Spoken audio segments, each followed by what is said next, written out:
এই ভিডিওটি শুধুমাত্র বিনোদনের জন্য তৈরি করা হয়েছে, তাই দয়া করে কেউ সিরিয়াসলি নেবেন না। ধন্যবাদ।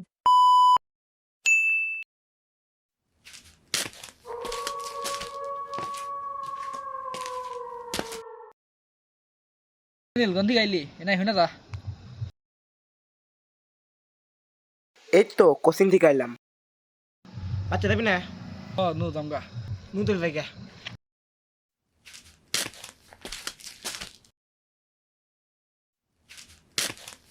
চলে যাই রে। আচ্ছা যা, কালকে দেখা করুম নি। ঠিক আছে যা, ফোন দিস সকালে।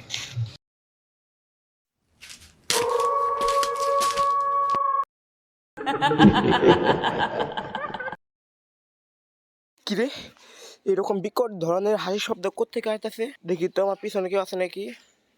কই, পিছনে তো কেউ নাই, তাহলে কে হাসি পাবে? ওই, এটা কি?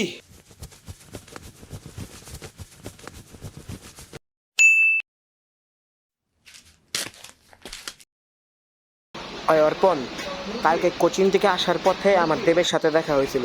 এখন দেখা হওয়ার পরে আমি আর দেবের সাথে কথা বলতে বলতে বাসায় আসতেছিলাম। পরে দেব ওর বাসায় চলে গেলো, আমি আর বাসায় আসতেছিলাম একা একা। পরে আসার সোম এই 3 রাস্তার মোড়ে আসার পর আমি একটা গরম আবহাওয়া অনুভব করলাম। তারপরে কিছুক্ষণ হাঁটার পরে আমি একটা সাদা কাপড় পরা মহিলাকে দেখলাম, হাতে একটা সাদা কালার মোমবাতি ছিল এবং তাকে দেখতে খুবই ভয়ঙ্কর ছিল। আমি ঠিক মতো তার মুখটা দেখতে পারিনি। নীল, তুই এখনো বয়ে রইছস? তুই জানোস না আমাদের এলাকায় মুরব্বী একজন লোক আছে, 3 রাস্তার মোড়ের বিষয়ে উনি অনেক ভালো জানে। উনির কাছে তাড়াতাড়ি জলদি যা।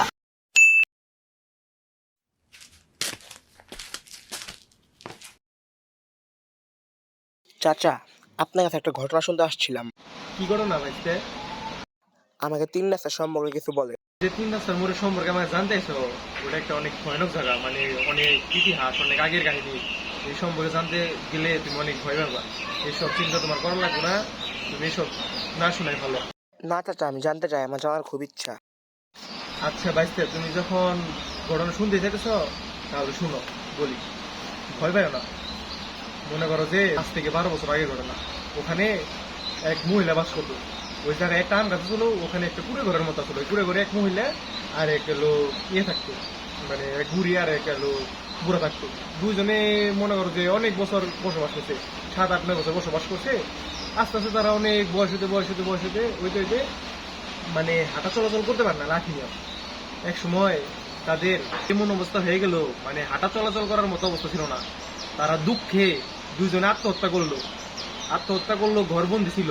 তখন ওই রাস্তা দিয়ে মানে কেউ হাঁটা চলাচল করতে পারে না, ভয় করে দুজনে ওই জায়গায় আত্মহত্যা করছে।